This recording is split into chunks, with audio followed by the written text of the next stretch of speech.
अपने आत्माओं परमात्मा कहते हैं जो जन मेरी शरण है ताका होम दास गेल गेल लाग्या फिरूं हूं जब तक धरती आकाश। अब ये जो पिछली पीढ़ी का समय अब चल रहा है और जितने पुण्यात्मा श्रद्धा से नाम लेंगे ये तो पार होंगे ही होंगे। ये तो करोड़ों की संख्या में लाखों अरबों की संख्या में पार होंगे।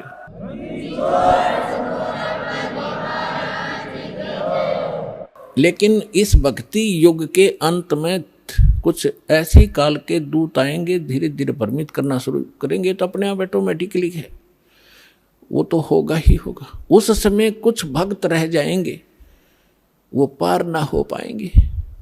तो उनमें से यही आत्मा कमाली और कमाल की थी। तो परमात्मा उस लड़की ने अपने पूर्व जन्म की कथा सुनाई। पहले भी ये मुसलमान घर में जन्मी थी, ये अपने पिता के घर पर थी और श्रद्धा पिछली भक्ति की इतनी गजब की थी, बहुत कनी। और वहाँ परमात्मा जब ये लड़की चारा लेने के लिए पशुओं का खेतों में गई हुई थी, वहाँ भगवान मिले थे कबीर जी जिंदा महात्मा के रूप में। एक कुएं पर बैठे थे तो वहाँ लड़की ने भी अपना जो चारा ला के था उस वृक्ष के नीचे रखा। उस समय विश्राम करने के लिए साधु मिल गए, पीर जी खट दिखे तो उनसे प्रणाम किया। परमात्मा ने काफ़ी उसको ज्ञान दिया, बेटा भक्ति करनी चाहिए। वो कहती जी भक्ति करती हूँ, ईद बकरीद मनाते हैं, नमाज करती हूँ, ऐसे करती हूँ। परमात्मा ने सारा ज्ञान समझा, बेटी ये ईद और बकरीद मनाना, मांस खाना ये महापाप है, ये नहीं खाना चाहिए। कोई आपको काट कर खावे कैसा लगे। लड़की स्तब्ध हुई, बच्चे का जल्दी घर करती है ये ज्ञान। अज्ञान भी ज्ञान भी, बुराई भी और अच्छाई बच्चा जल्दी से ग्रहण करता है जैसा उसको माहौल मिलता है। काफ़ी ज्ञान सुनाया, बेटी ये भक्ति नहीं, भक्ति अलग से हट के इसकी। अब सामने देखा कि भी मुसलमान ही है, ये बता रहा है तो बच्ची के बात समझ में आ गई। कहने लगे भगवान फिर क्या करूं कि बेटी जो मैं साधना बताऊं ये करना, और ये 2 दिन का जीवन है, असंग जन्म हो गया, जन्म तेर मृत्यों को मैं ऐसी साधना बताऊंगा ये पीछा छूट जाएगा। लड़की ने क्या नाम ले लिया और बेटी मांस नहीं खाएगी। अगर नहीं खाऊंगी महाराज, कतई नहीं खाऊंगी, कोई कंपलसरी नहीं मांस खाना, खाओ तो खाओ, मैं नहीं खाऊंगी। लड़की ने दृढ़ निश्चय किया और लड़की होगी 17-18 साल की, विवाह से मना कर दिया। इतना वैराग हो गया उसके अंदर। और माता पिता को चिंता होगी वे बेटी को हम घर पर नहीं रख सकते, उधर से वो विवाह को मना कर रही है। तो लास्ट में माता पिता ने कह दिया बेटी अगर तुम विवाह नहीं कराएगी तो हम दोनों आत्महत्या करेंगे, हम तुझे यहाँ नहीं देख सकते, बेटी को कैसे रखेंगे, कल न पता नहीं क्या उक चुक हो जाएगी। अब लड़की ने सोचा है बुढ़ा बुढ़िया मरेंगी, उसने यस कर दी, ठीक है मैं शादी करवा लूँ। विवाह हो गया, एक बहुत अच्छे नेक अफसर के अधिकारी के उसका विवाह हुआ, क्योंकि जो भगवान की भक्ति करे वो तो ठीक ठिकाने जागा बालक। वो नेक आदमी था, मुसलमान, भगवान से डरने वाला था। ठीक है हम परंपरागत से गलतियां कर भी रहे अपने समाज अनुसार, लेकिन पिछले संस्कार भी हमारे साथ रहते। वो बहुत ही अच्छा आदमी था, नेक आदमी था, भगवान से डरने वाला। वैसे भी स्वभाव अच्छा होता व्यक्तियों का, चाहे हिंदू होते, मुसलमान, सिख हो या ईसाई, उनका अपना भी कुछ आधार होता पूर्व जन्म का। तो जब वो लड़की वहाँ विवाह करके वहाँ गई अपने पति के पास, तो उसको कहा कि मैं आपसे एक अर्ज करना चाहूँगी, वो मेरी अर्ज सुनो। उसने कहा कि बोलो, एक छोड़ दो बता। कि मैं संतानों उत्पत्ति नहीं करूँगी, मैं सप्रस नहीं करूँगी आपको, और आपने यदि मेरे साथ बलपूर्वक किया तो मैं आत्महत्या कर लूँगी। तो उसने कहा, उसका नाम राबिया था, कि राबी आपने निकाह कबूल क्यों किया। मना कर देती, कोई कंपलसरी मुसलमानों में एक ऑप्शन है, लड़की स्वीकृति देगी तो ब्याह होगा, नहीं तो नहीं होगा। तो उसने कहा कि राबिया ने कहा कि मेरी मजबूरी थी इसलिए मैंने स्वीकृति देनी पड़ी। उसके पति ने पूछा कि मजबूरी क्या थी तेरी। कि मैं चाहती हूँ भगवान की भक्ति करना, और मुझे एक संत मिले थे, उन्होंने मुझे ज्ञान दिया था, उस आधार पर मैं दृढ़ हूँ और यो असंग जन्म का झंझट टिपका खत्म कराऊंगी। मैं इसलिए ब्याह नहीं करवाऊँ थी माता पिता से। मैं तो उसने कहा कि अपने माता पिता के सामने मना करना था कि मैंने खूब किया था। उन दोनों ने आत्महत्या करने की ठान ली पक्की, तब मैंने स्वीकृति देनी पड़ेगी। इसलिए कि आगे कोई भगवान मिल गया तो ठीक है, नहीं तो मैं आत्महत्या कर लूँगी। अब मैं ये काम करूँगी नहीं। वो दयालु था, उसने कहा। और मुसलमानों में अनेक शादियाँ हो जाती हैं, एक कोई खास बातें नहीं उनके लिए थे। तो उसने कहा राबिया, जैसे तुम्हारे माता पिता लोक लाज मर्यादा के कारण आत्महत्या तक नौबत आ गई थी, ऐसे हमारी भी मर्यादा है। ठीक है, मैं वचन देता हूँ आज के बाद तू मेरी सिस्टर की तरह रहेगी, लेकिन समाज की दृष्टि में तूने मेरी पत्नी की तरह रहना पड़ेगा, और तेरे लिए अलग स्थान बना दूंगा, खूब भक्ति कर, पर मरिए मत, ये पाप मुझे लगेगा, मैं अपना और विवाह करा लूँगा। तो उसने ऐसा ही किया। महापुरुष ने अलग से उसका कमरा नारा बना दिया और बैठ अपनी भक्ति कर, उसने ब्याह करवा दिया। जब वो राबिया 50 वर्ष के ऊपर होगी और वो देखा करता था, ये तो बाहर झांकती भी नहीं किसी गैर पुरुष की तरफ, भक्ति और के अतिरिक्त अपना काम धंधा रोटी बनाई खाया, इससे अधिक कोई काम नहीं जानती। उस लड़की ने क्या गलती कर दी, वहां जाने के बाद सत्संग का अभाव हो गया, भगवान फिर मिले नहीं। परंपरागत लोक वेद के आधार से मालिक वाली साधना जो उसने प्रथम मंत्र दिए थे वो त्याग थी। और वहां जो समूह था, जैसा भी साधना चल रही थी वो ये करने लगी, नमाज नमोज, मांस नहीं खाती थी वो। ईद बकरीद के दिन रोजे अवश्य रखती थी, लेकिन वो मांस नहीं खाती थी। जब वो 50-55 वर्ष की होगी तो उनके अंदर एक विशेष धारणा बनी हुई है लोकवेद के आधार से मुसलमानों में कि जो हज नहीं करके आवेगा उसकी मुक्ति नहीं। तो उसने अपने पति से कहा जी मैं हज करना चाहती हूँ। उसने कहा जाओ, बहुत खुशी की बात है, आपका तो उद्देश्य यही है अभी कल्याण हो किसी तरह, आपके लिए कोई ऊंट की सवारी का प्रबंध कर देता हूँ। उसने कहा नहीं। राबिया ने कहा नहीं, मैं पैदल जाऊंगी, श्रद्धा से जाऊंगी, और भी बहुत से ली जा रही हैं, और भी बहुत से लोग जा रहे हैं, मैं उनके साथ चली जाऊंगी। अच्छा जाओ फिर। अब वो चल पड़ी, अपने आत्मा देखते जाना, इसका रिजल्ट क्या है भक्ति का। हमने आज तक छोटे मोटे चमत्कार किसी के देख लिए, उसी को सिद्ध और महात्मा और भगवान मान लिया, ये अध्यात्म ज्ञानहीनता थी। अब लड़की जा रही थी, वो माई, और सफर में कोई आगे चलाएगा कोई पीछे रुक गया, उस समय वो अकेली जा रही थी। रास्ते में उसको प्यास लगी, खुद स्वयं को सामने कुआं देखा, कुआं था, कुएं पर बाल्टी नहीं थी, ना कोई रस्सी थी। एक कुतिया प्यासी थी, उसके बच्चे छोटे छोटे दूरी पर उसने देख लिए थे, और कुतिया कभी कुएं में झांक रही थी, कभी राबिया के पैरों में आकर चाट रही थी, फिर कुएं की तरफ भाग रही थी। समझ गई राबिया कि ये प्यासी बहुत है, और यदि इसको जल नहीं मिला तो ये मरेगी, साथ में मरेंगे बच्चे इसके। और औरत के अंदर दया भगवान ने एक नारी दे रखी है, विशेषकर बच्चों के समय, तो वह एकदम, और कुछ पिछले संस्कार थे, भगवान आत्मा थी, भगवान से कोई जन्मों से पीछे से चलती आ रही थी, फिर हम रह जाते हैं, बिचल जाते हैं, छोड़ देते, ये माया, इस माया में फंस जाते। तो उस लड़की ने देखा आसपास कोई गांव नगर नहीं, ना कोई रस्सी है ना बाल्टी है। लड़की ने अपने कपड़े उतारे, पहले मोटे मोटे कपड़े हुआ करते थे हाथ के बने हुए, अपना कपड़ा उतारा, चुंदड़ी, और उसको अपने बाल पाड़े, 1-2-4 बाल पाड़ के देखियो कितना दर्द होगा। लेकिन उस परमार्थ में उस बेटी ने एक नहीं देखा, फटाफट अपने सारे बाल पाड़ कर रस्सी बनाई लंबी, बहुत लंबी रस्सी बनानी पड़ी क्योंकि पानी गहरा था। बांध कर उसने अपनी बात कपड़ा और उसके अंदर पानी में भिगोया, और बाहर एक मटका टूटा हुआ पड़ा था, उसका पात्र था आधा, उसमें निचोड़े कुतिया साथ पीवे।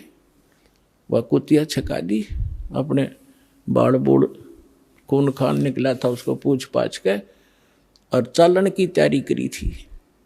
उधर से वो मक्का एक स्ट्रक्चर, एक मंदिर न्यों का न्यों उठ गया जहाज की तरह, और उस कुएं के साथ में आकर लग गया। जैसे प्लेटफार्म पर गाड़ी लग जाती है, रेलगाड़ी। अब उसने देखा, उसने जाना ही मक्का में था, उसने सोची तो पहुंच गई मक्का, फट मक्के में प्रवेश किया। फिर वहां से उठा, वहां के लोग दे हैरान है, मक्का गया कहाँ। उस समय एक अब्राहिम अधम नाम, सुल्तान नाम का एक व्यक्ति था, वो अपने पूर्व जन्म में भी संस्कारी था, ऐसे ही भगवान का ही वो पिछला संस्कारी था। और उसने भी उसको भी उस जन्म में परमात्मा कबीर जी मिले थे, जिंदा महात्मा के रूप में उसको भी ज्ञान दे रखा था। और वो सुल्तान अधम वाली आत्मा, सुल्तान अधम तो वो आगे आके बना है, वही आत्मा उस मक्का में गई हुई थी मुसलमान होने के नाते, कि वहाँ के लोगों को समझाऊंगा कि ये साधना गलत है। तो वहाँ वो प्रचार कर ही रहा था बैठ के, तो लोगों ने पूछा ये मक्का कहाँ गया। तब अधम सुल्तान ने कहा, उस आत्मा ने कहा, मक्का नहीं मकाम और गया रांड के लेन को नो कह अधम सुल्तान। अब सुल्तान अधम तो ये कह रहा है कि एक रांड को लेने गया, निकम्मी औरत को।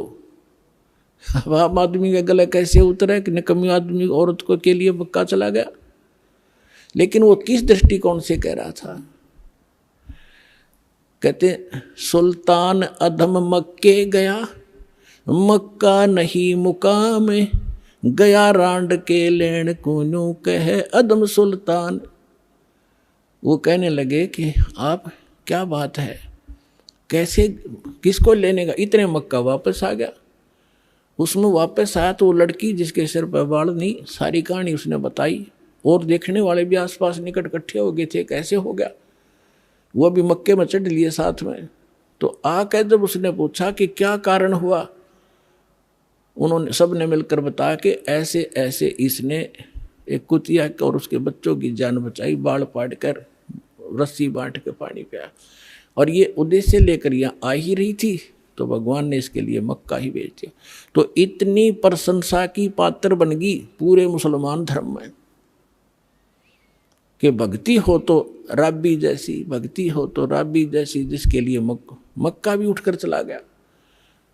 लेकिन क्या इससे मोक्ष था उसका? फिर अब्राहिम सुल्तान जब से पूछा कि आप इसको ऐसी निकम्मी लड़की क्यों कह रहे थे, इसने तो ऐसा कुर्बानी कर दी, जिसके लिए मक्का चला गया, उसको आपने कैसे कहा ये निकम्मी लड़की है? तब अब्राहिम सुल्तान वाली आत्मा ने कहा कि यह निकम्मी है, इसको भगवान मिले थे जिंदा महात्मा के रूप में, इसने वह भक्ति छोड़ दी, ये डलेड हो रही है, इसलिए निकम्मी है। उसके बाद राबी ने बताया कि फिर मेरा जन्म वो मृत्यु होगी, वहां मेरी प्रशंसा हो रही है, अगला जन्म मेरा एक बांसुरी का हो गया। एक बांसुरी नाम की लड़की बनी मैं, और गाने गा गा के इतनी सुरीली आवाज से पर धार्मिक भगवान की शब्द सुनाया करती थी, बहुत प्रसिद्ध होगी। और वह भी फिर वृद्ध हुई जब मक्के में गई। अब मक्के में जाकर उसने पता था कि जो मक्के में मरता है, ऐसा ज्ञान सुन रखा था लोक वेद से, वो सीधा भिष्ट जाता है, स्वर्ग में जाता है, हेवन में जाता है। लड़की ने सोचा हेवन के लिए तो ये सारा कुछ कर रहे हैं, और मक्के में मरने से हेवन मिलता है, स्वर्ग मिलता है, तो वहीं कर्द से अपनी तलवार से गर्दन काट दी, मक्के में चढ़ा दी। सबको वाह वाह की पात्र बन गई कि भक्ति हो तो बंसुरी जैसी, बंसुरी तो गई सीधी भिष्ट में, सीधी स्वर्ग गई, ये तो इसने मक्के में शीश चढ़ा दिया। फिर बताती है कि मैं कहाँ गई, अगला जन्म मेरा एक वैश्या का बना, मैंने अपने खूब कर्म फोड़े, वो मेरा जन्म फिर समाप्त हुआ। अब मेरी आयु 12 वर्ष की मनुष्य जीवन की शेष थी, मानव शरीर की। और ये भी वहाँ धर्मराज के दरबार में जब मैं गई हुई थी, वहाँ मुझे पता चला, धर्मराज ने बताया कि ऐसे ऐसे तुझे कोई संत मिला था, वो साधना तूने 4 वर्ष की थी। हाँ जी, 4 वर्ष की थी। उसके बाद उसके कारण तुझे ये इतने मनुष्य जीवन मिले हैं। अब तेरा मनुष्य जीवन शेष नहीं है, अब तू पशु योनि में जाएगी। कुछ दिन इंतजार कर, तेरा नंबर आते ही वहां ठोक देंगे तुझे। तो उसने बताया कि ये आज परमात्मा खुद पहुंचे वहां पर, और धर्मराज के सामने वकालत करी वकील बन के कि ये मेरी भक्तनी थी, पिछले जन्म में मेरी साधना कर रखी है, इसको छोड़ तू अकाउंट नहीं ले सकता। धर्मराज ने हाथ जोड़ लिए और इनको वापस दे दी। मेरी आत्मा मैं यहाँ खड़ी हूँ। लोगों ये भगवान आए हैं, ये अल्लाह अकबर है, आँख खोल लो, चरण ले लो। लाखों लोगों ने कबीर साहब की शरण ली। बोलो सतगुरुदेव।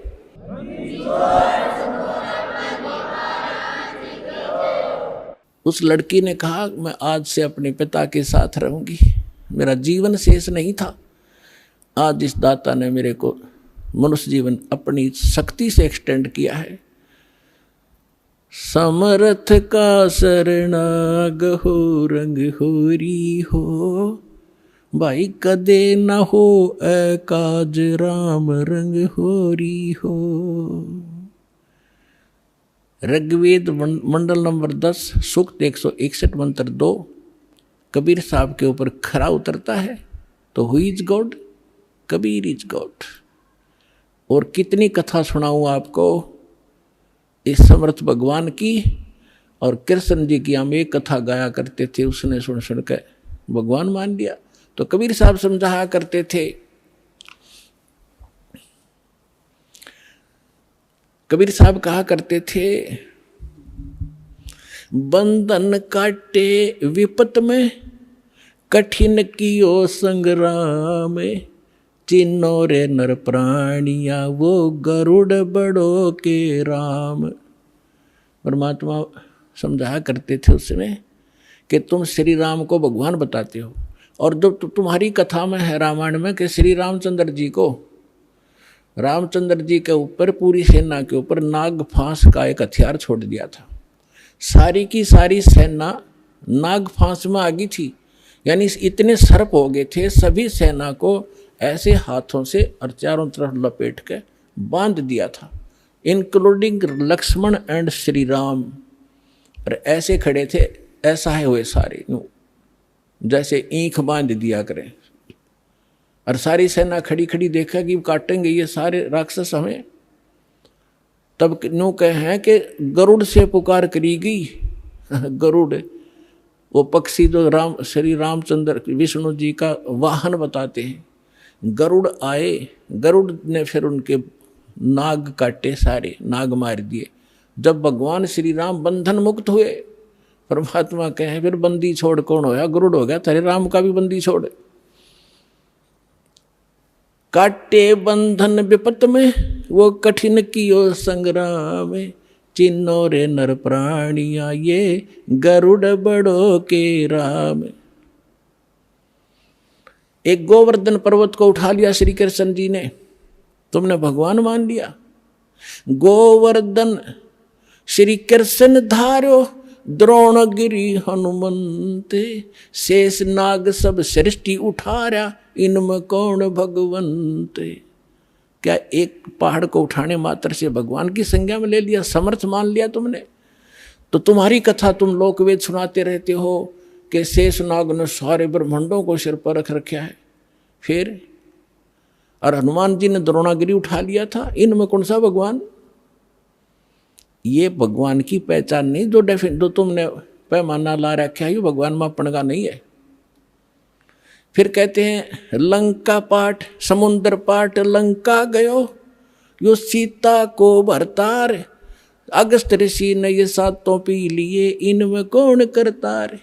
ओए होए, ऐसे सटीक प्रमाण दे रखे भगवान ने, फिर भी हमारी आंखें नहीं खुली, क्योंकि हमारी बुद्धि काल के प्रभाव से इतनी दबी हुई थी। परमात्मा ने कहा कि तुम्हारी बात बड़ी करता हूं कि श्री रामचंद्र जी ने समुद्र पर पुल बनवा दिया, इसलिए आप उसको भगवान मानते हैं। वैसे तो यह कहानी न्यारी है, दास बताता रहता है। ये खुद भगवान कबीर साहब गए थे एक महात्मा मुनिंदर के रूप में, और इनकी अर्ज पर एक पत्थर को, एक पहाड़ को हल्का कर दिया था, चारों तरफ रेखा खींच दी थी कि ये फ्लोटिंग हो गया है, अरे ले जाओ पुल बांध लो। श्री राम के बस का ना था समुद्र पर पुल बनाना। तो परमात्मा कहते चल तुम्हारी बात बड़ी मानते हैं, वह तो बात तुम्हारे कहाँ समझ में आवेगी कि लंका पाठ, समुद्र को पाट के, यानी उसको पुल बना के छाप के, और लंका गया था कौन? तुम्हारी सीता का पति राम। सीता को भरतार। और अगस्त ऋषि ने तुम आप बताओ सातों पी लिए घूट में, तो इनमें कौन सा भगवान? जबकि श्री रामचंद्र जी तो 3 दिन तक समुद्र में खड़े होकर याचना कर रहा था, मैंने रास्ता दे दे, फिर भी ना रास्ता मिला। और अगस्त ऋषि ने एक घूंट में सारे पी लिए थे, फिर वापस छोड़ भर दिए।